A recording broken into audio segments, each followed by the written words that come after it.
چلیں ٹھیک ہو گیا۔ بات کر رہے تھے ہم حضرت ابو بکر صدیق رضی اللہ تعالیٰ عنہ کے ایمان کے حوالے سے، تو اس سلسلے میں ہم نے 3-4 واقعات پڑھنے ہیں۔ پہلا واقعہ جو ہم نے آج پڑھنا ہے وہ صلح حدیبیہ والا ہے۔ تو اب حدیبیہ میں کچھ شرطوں پر جو ہے وہ مسلمانوں اور کفار کے درمیان صلح ہوئی تھی۔ ان میں سے ایک شرط یہ بھی تھی کہ اگر مکہ کے مسلمانوں میں سے مکہ کے لوگوں میں سے کوئی مسلمان ہوگا اور وہ مدینہ چلا جائے گا تو پھر وہ اگر مکہ والے اس کو واپس بلائیں گے تو وہ مسلمانوں کو واپس کرنا پڑے گا، اور اگر کوئی شخص جو ہے وہ مدینہ سے مکہ چلا آئے تو اسے واپس نہیں کیا جائے گا۔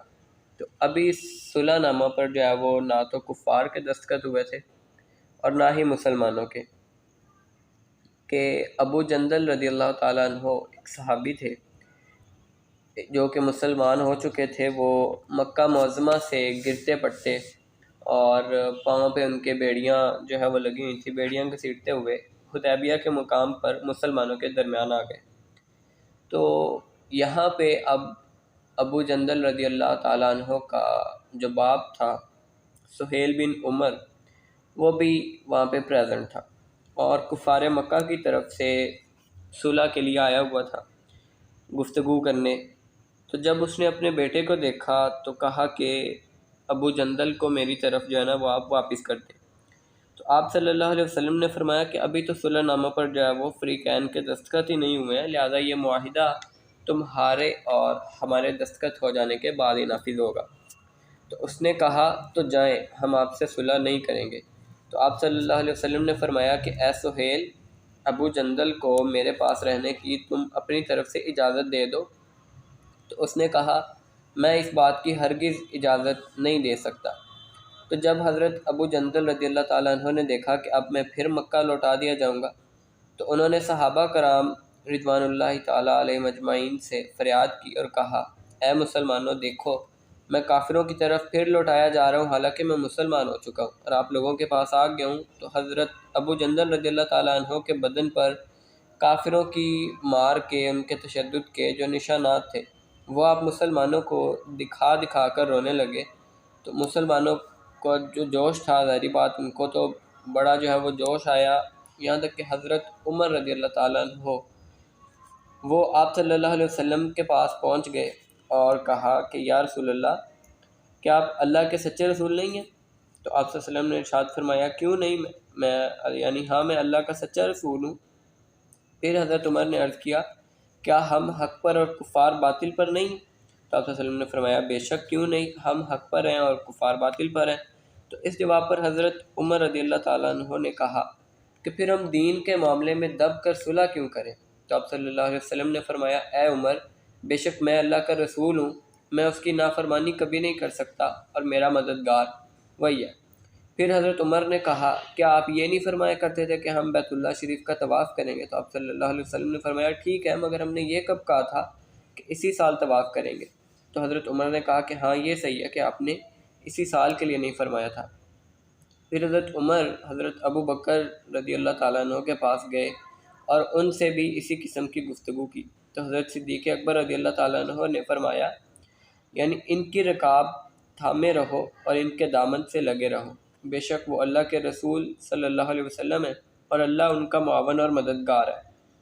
تو حضرت ابو بکر صدیق کے اس جواب سے حضرت عمر کا جو جوش تھا وہ ٹھنڈا ہو گیا۔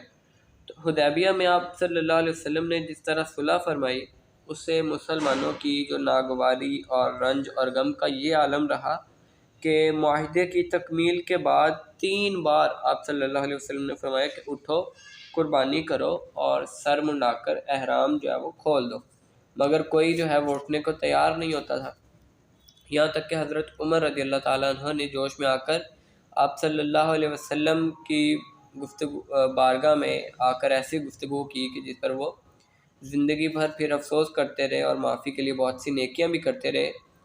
مگر حضرت ابو بکر صدیق نے حضرت عمر رضی اللہ تعالیٰ عنہ کو جو جواب دیا، جو بھی ہم نے پیچھے پڑھا کہ حضرت صدیق نے ان کو کیا جواب دیا کہ ان کی رکاب تھامے رہو، بے شک وہ اللہ کے رسول ہیں اور اللہ ان کا معاون اور مددگار ہے۔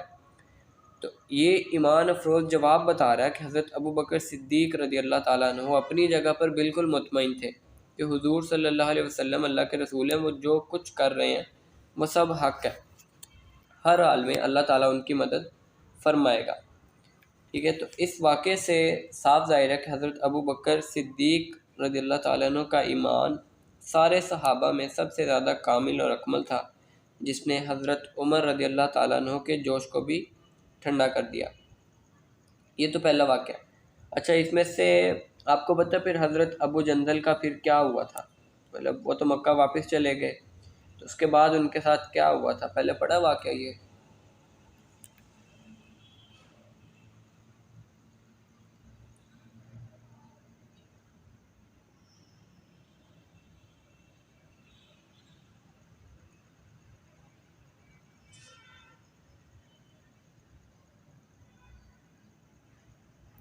اور اس میں ایک اور پوائنٹ بھی ہے جو ہم نے ابھی ڈسکس نہیں کیا، کہ جب آپ صلی اللہ علیہ وسلم نے صحابہ سے کہا کہ قربانی کرو اور سر منڈا کر احرام کھول دو، تو کوئی اٹھنے کو تیار نہیں ہوا۔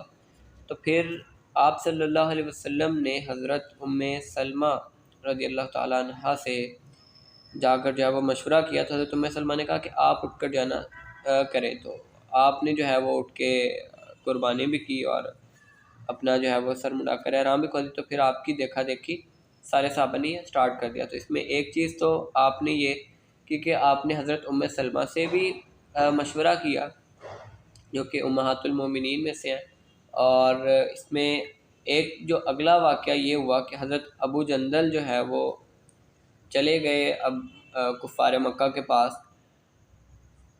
تو ایک اور صحابی ہیں حضرت ابو بصیر، ٹھیک ہے، وہ بھی جو ہے ابھی مسلمان نہیں ہوئے تھے، وہ بھی جب حضرت ابو جندل گئے تو اس کے کچھ ہی عرصے بعد وہ بھی مسلمان ہو گئے، اور اب ان کو پتا تھا کہ وہ بھی مکہ لوٹا دیے جائیں گے، وہ ان کی تھوڑی عمر بھی زیادہ تھی، تو کفار نے وہی کیا کہ اب وہ مدینہ میں تھے حضرت ابو بصیر، تو کفار نے جیسا وہ معاہدہ ہوا تھا، انہوں نے جو ہے نا وہ حضرت ابو بصیر کو منگوا لیا کہ ان کو جو ہے نا وہ آپ مکہ بھیج دیں۔ تو حضرت ابو بصیر نے کہا کہ یا رسول اللہ اب میں مکہ لوٹا دیا جاؤں گا، تو خیر آپ چلے گئے کفار کے ساتھ نا۔ تو رستے میں ایک جگہ پہ کفار نے بریک لی اور وہ اپنا کھانا پینا جو ہے وہ کر رہے تھے، تو حضرت ابو بصیر نے ان سے کہا کہ تمہاری تلوار بڑی خوبصورت لگ رہی ہے، مطلب بڑی پیاری ہے، بڑی تیز لگ رہی ہے۔ تو کفار نے جو ہے نا وہ تلوار ایسی اپنی، وہ دو تھے، انہوں نے تلوار جو ہے وہ نیام سے نکالی اور کہا کہ بالکل ایسی ہے، ہم نے اسے 12 مرتبہ جو ہے وہ آزمایا بھی ہے۔ تو حضرت ابو بصیر نے کہا کہ ذرا پھر مجھے بھی چیک کرواؤ، میں بھی دیکھوں، تو انہوں نے دے دی حضرت ابو بصیر کو تلوار۔ تو حضرت ابو بصیر کے ہاتھ میں جیسی تلوار ہے، انہوں نے ایک کافر کا جو ہے وہ سر دھڑ سے الگ کر دیا۔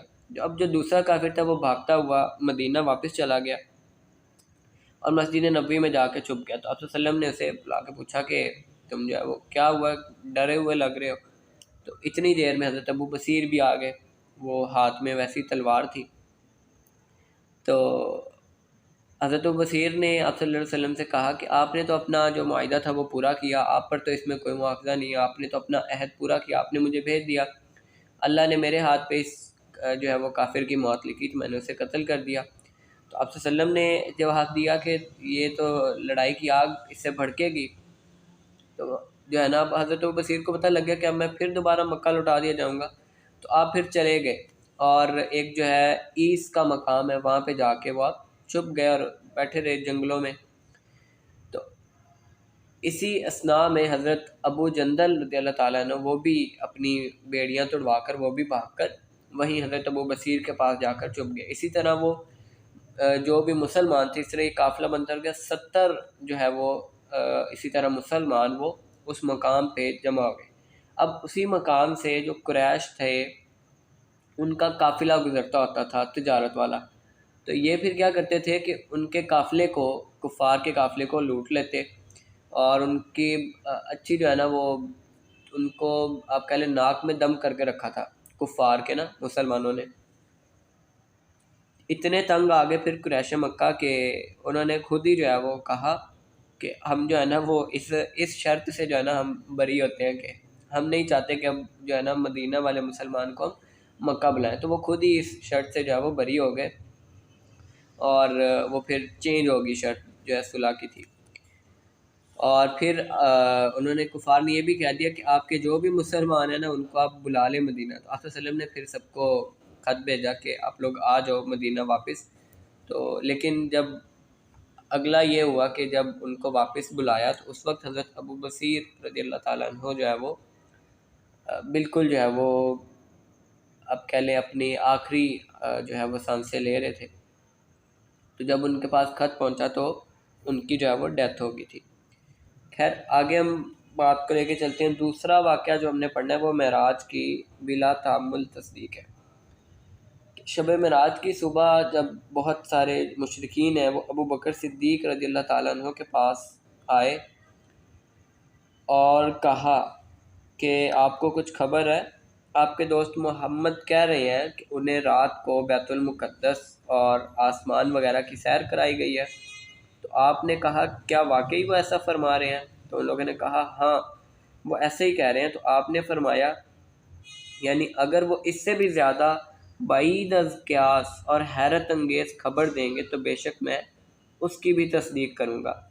اسی طرح ایک اور واقعہ غزوہ بدر کا آتا ہے کہ آپ کے ساتھ زادے حضرت عبد الرحمن رضی اللہ تعالیٰ عنہ وہ کفار مکہ کے ساتھ تھے. ابھی اسلام قبول جب انہوں نے پھر بعد میں کر لیا تو انہوں نے اپنے والد حضرت ابو بکر صدیق سے کہا کہ آپ جنگ بدر میں کئی بار میری زد میں آئے لیکن میں نے آپ سے جو ہے نا وہ نظریں پھیر لیں اور آپ کو قتل نہیں کیا. تو اس کے جواب میں حضرت ابو بکر صدیق نے فرمایا کہ اے عبد الرحمن کان کھول کر سن لو کہ اگر تم میری زد میں آ جاتے تو میں تم سے نظریں نہ پھرتا بلکہ تم کو قتل کر کے موت کے گھاٹ اتار دیتا. تو ان واقعات سے واضح طور پر معلوم ہوتا ہے کہ حضرت صدیق اکبر رضی اللہ تعالیٰ عنہ کا ایمان سارے صحابہ میں سب سے زیادہ کامل تھا بلکہ درجہ کمال کی انتہا کو پہنچا ہوا تھا.